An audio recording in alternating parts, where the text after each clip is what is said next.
में विद्वान लोग खूब होते हैं, लेकिन उनकी स्थिति बिल्कुल वैसी होती है कि जैसे कोई चम्मच हलवे के अंदर जाया करता है। चम्मच हलवे में जाता है, लेकिन चम्मच के चिपकता विपकता कुछ नहीं है। वहीं एक चम्मच दाल में जाता है कि भले ही उस दाल की औकात बहुत ज्यादा नहीं होती होगी हलवे के सामने, मगर दाल में जाने वाला चम्मच कुछ न कुछ साथ में लेकर के आता है। पर हलवे में जाने वाला व्यक्ति केवल अंदर जाता है, साथ में कुछ नहीं लाता। कोरा था, कोरा रह गया। मूल्य उसका नहीं होता जो कि ज्ञानी है, मूल्य उसका होता है जो अपने ज्ञान को अपने जीवन में जीता है। तो मूल्य धर्म का है। धर्म इंसान के लिए मुक्ति का चिराग है। धर्म इंसान के लिए उसके तन मन के विकार और तनावों को दूर करने वाली संजीवनी औषधि है। धर्म इंसान को आगे बढ़ाने वाला, उसकी आत्मा का निस्तार करने वाला किनारा है, नौका है, द्वीप है, शरण है, गति है, प्रतिष्ठा है।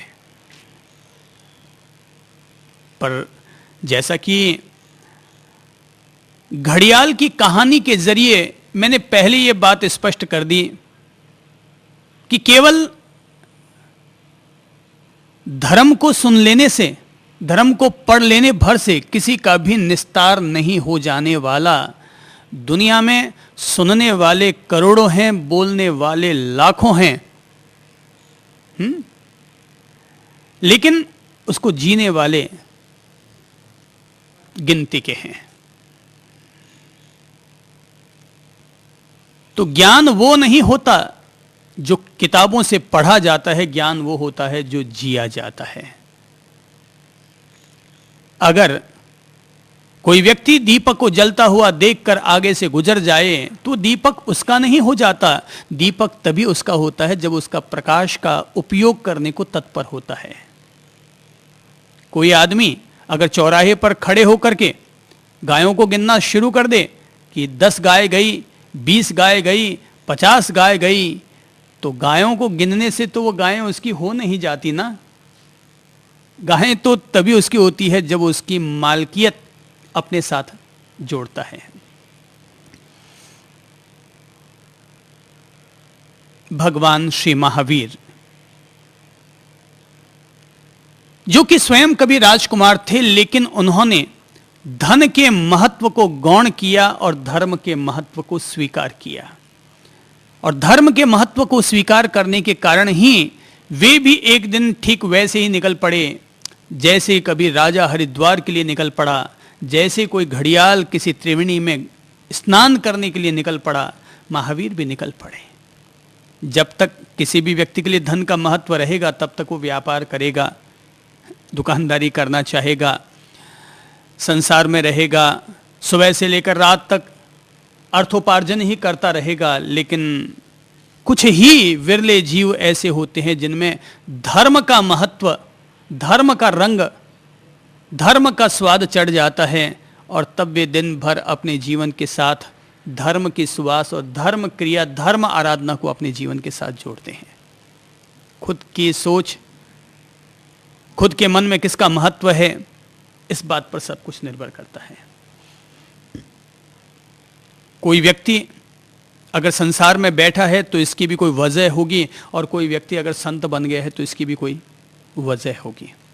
पर यदि कोई व्यक्ति संत बनकर के भी वही अर्थोपार्जन कर रहा है, वही धन के पीछे अपने आप को तत्पर किए हुए है, तो उसकी स्थिति बिल्कुल वैसी ही समझनी चाहिए जैसे कि पंडित महोदय त्रिवेणी तक जाकर के भी वापस लौटना चाहते हैं उस धन का भोग और उपभोग करने के लिए। तो बुनियादी बात इतनी सी है कि कोई व्यक्ति छोड़ता है, कोई व्यक्ति भोगता है। वही व्यक्ति छोड़ता है जिसने भोग को व्यर्थ समझा है, पर जिसको अभी तक उस प्रभु का प्रेम न पनपा, भगवत्ता की प्यास भीतर में न जगी, अंतरात्मा की पुकार जिसके भीतर से न उठी, स्वयं का उद्धार, स्वयं का कल्याण करने का सद्भाव जिसके भीतर अंकुरित न हुआ, वे लोग ही धन को, अर्थ को महत्व देंगे। पर जिन्होंने धर्म के महत्व को समझ लिया, आखिर महावीर ने भी पत्नी को छोड़ा था, बच्चों का त्याग किया था, माँ बाप को छोड़ा था, राजमहलों का त्याग किया था, बुद्ध ने भी ऐसे ही किया था। आखिर किस वजह से? राम ने भी वनवास ले लिया था, आखिर किस वजह से? धर्म का महत्व बढ़ गया।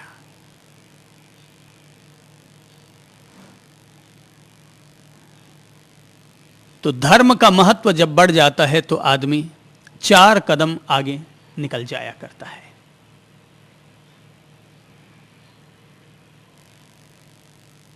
किसी भी इंसान को अपने जीवन में आगे बढ़ने के लिए अपनी नींव को मजबूत कर लेना चाहिए। नींव अगर मजबूत नहीं होगी तो मकान की 10 ईंटें रखी हुई भी कभी भी गिर सकती हैं। तो हर इंसान अपने जीवन के भवन की नींव को ठीक रूप से, व्यवस्थित रूप से कर सके, इसी के लिए महावीर ने धर्म का संदेश दिया है, धर्म के पैगाम दिए हैं। अपनी अमृत वाणी के जरिए धर्म का व्याख्यान किया है। महावीर ने धर्म के 2 चरण बताए हैं। एक चरण तो है उनके लिए जो कि गृहस्थ में है, और एक चरण है उनके लिए जो कि गृहस्थी का, सांसारिक रस रंग का त्याग करके संत बन चुके हैं। तो एक धर्म होता है संसारी लोगों के लिए, एक धर्म होता है सन्यासी लोगों के लिए। धर्म दोनों के लिए ही है, फर्क केवल इतना ही है कि एक संसारी, एक सदगृहस्थ का धर्म थोड़ा सरल होता है, सन्यासी का धर्म थोड़ा सा पूर्ण होता है, कठिन नहीं होता। कोई ये ना समझे कि सन्यासी का धर्म कठिन होता है, केवल उसको पूर्णता देने की बात है कि गृहस्थ में रहने वाला व्यक्ति उसको आंशिक रूप में जीता है, पर संन्यास लेने वाला व्यक्ति उस धर्म को पूर्णता के साथ जीने का प्रयत्न करता है। तो एक धर्म वह होता है जो सदगृहस्थ का धर्म होता है, एक धर्म वह होता है जो कि संत जनों का धर्म होता है। गृहस्थी में तो सभी होते हैं, लेकिन गृहस्थी के धर्म को निभाना नींव को मजबूत करने के समान है। अगर कोई व्यक्ति संत बनने का प्रयत्न करता है तो व्यक्ति तभी सन्यास को सही ढंग से जी पाएगा जब वह पहले अपनी ओर से सदगृहस्थ के धर्म को ठीक ढंग से जी पाया है। हर आदमी सीधा वाल्मीकि नहीं बन सकता। हर आदमी की पत्नी ने 2 झाड़ लगा दी और वो तुलसीदास बन गया, तो हर आदमी के लिए मुमकिन नहीं होता। हर आम आदमी के लिए तो एक सिस्टम देना ही होगा कि वह पहले गृहस्थ जीवन में रह करके अपने आप को मजबूत कर ले, धर्म के साथ थोड़ा सा अपने आप को जोड़ ले। तो अगर गृहस्थ अपने धर्म को परिपक्वता के साथ, पूर्णता के साथ जीने का प्रयत्न करेगा तो वह संन्यास लेने के बाद सन्यासी जीवन को भी पूर्णता के साथ, शुद्धता के साथ जी जाएगा। वैसे कुछ गृहस्थ भी इतने अच्छे होते हैं, कुछ गृहस्थ भी इतने संयमी और त्यागी होते हैं कि वे संतों जैसा या संतों से भी अधिक ऊंचा जीवन जी जाया करते हैं। और कुछ संत भी ऐसे होते हैं जो संत जीवन लेने के बाद भी गृहस्थों से भी गए बीते हो जाते हैं। दोनों तरह की संभावनाएं हैं। ये तो धर्म के महत्व को समझने और स्वीकार करने की बात है, किसने कितना महत्व स्वीकार किया। तो कुछ लोग ऐसे होते हैं जो घर में रहते हुए भी संतों जैसा श्रेष्ठ जीवन जी जाया करते हैं। मैंने ऐसे कई लोगों को देखा है। मैंने संतों को भी देखा और मैंने गृहस्थियों को भी देखा है। मैंने महान संतों के भी दर्शन किए हैं, उनके जीवन को समझने का प्रयत्न किया है, उनके तप और त्याग को समझने का प्रयत्न किया है, उसका आनंद लिया है, अपने जीवन में उसकी रोशनी ढालने का प्रयत्न किया है। और मैंने देखा कि कुछ गृहस्थ भी इतने तपस्वी, इतने त्यागी, इतने संत जीवन जीने वाले होते हैं कि उनको देखकर कई दफा प्रणाम करने के भाव पैदा हो जाते हैं।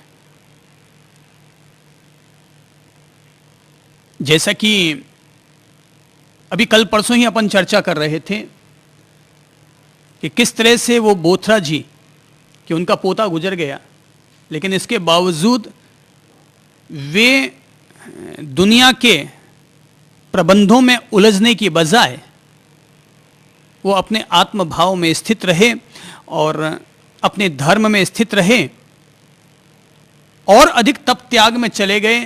अपने पोते की मृत्यु पर घड़ियाली आंसू बहाने की बजाय उन्होंने उससे प्रेरणा लेकर के जीवन की अनित्यता को समझा और धर्म में और अधिक दृढ़ हो गए।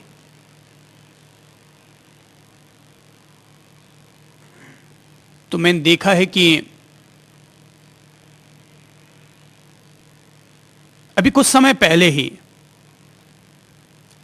जब मैं जयपुर में था तो राजस्थान पत्रिका जो अखबार निकलता है, उसी अखबार की उसी ग्रुप की सबसे बड़ी मालकिन, उम्र होगी तकरीबन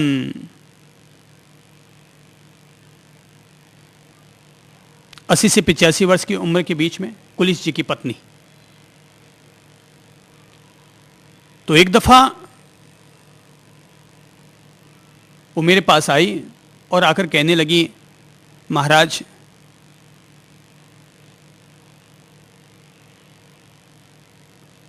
मुझे भोजन नहीं भा रहा है, एक कौर भी अगर अपने सामने आता हुआ देखती हूं तो उल्टी जैसी होने लगती है,